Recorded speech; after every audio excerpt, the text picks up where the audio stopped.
Memorial Day is kind of the kickoff to summer. It's very busy if the weather's good.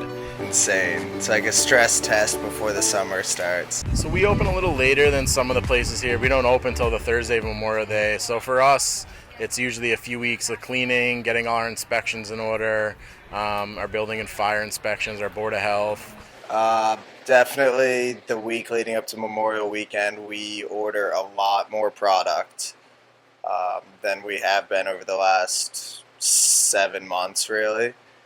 So we just kind of have to guess. We're like, okay, well, based on last year, I'm going to need 3 times as much cheese and 4 times as much sauce, and you just kind of load up. We only had 2 part-time employees over the winter, and I hired 2 more 3 days ago because I knew that this upcoming weekend was going to be busy. Actually, this is our first Memorial Day because the restaurant has like new administration and we have a new chef, and we are preparing with a special plate. We are gonna have the traditional plate that is the coxinha. The coxinha usually it's chicken balls, but this weekend, because it's a special weekend and we are gonna start with the summer, we will have coxinha, shrimp coxinha, and meat coxinha. So that's our special this weekend. We'll find out. Like I said, it's a good stress test.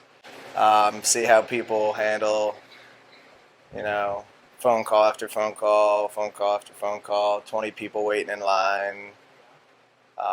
But, luckily my wife and I have done this many times, and we always manage to figure it out.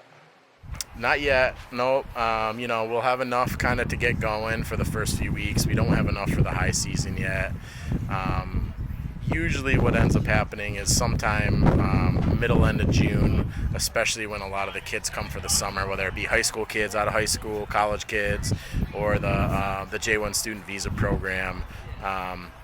Usually it fills in by the end of June. So, we're not there yet, but hopefully we'll get there. Here in the island, it's difficult to find housing, but the J1 students that come, they usually look for second jobs. So in the first job they have already here, they give them housing. So we don't have that responsibility to help them to look for housing.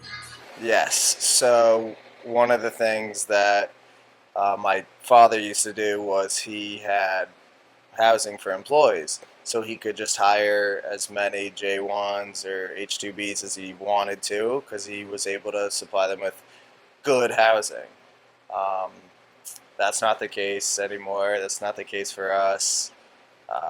It's a lot more expensive to rent a house, rent a room, rent a bed on a floor even. So that is definitely difficult. We've been fortunate to be open year-round for the last 3 years. So we have a couple employees that live here already. But yeah, it's the most difficult part of finding help is they need a place to sleep at night. I've had people that accepted a job here and they're supposed to come, and then they got here and they couldn't find housing, and after a week they just had to move back off island.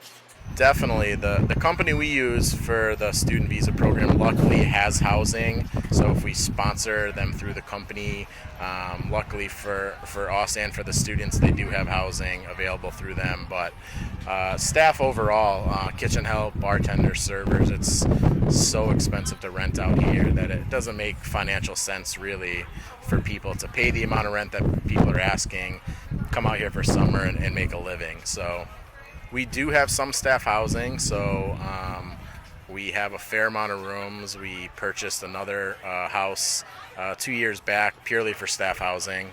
And we definitely, between all the managers and the returning staff, do know a lot of people on the island, so we're constantly engaging with other people, asking if they have housing. housing. If we do see something on Facebook or hear something when we're here in the winter, we pass that information along to the students and the staff as quick as possible.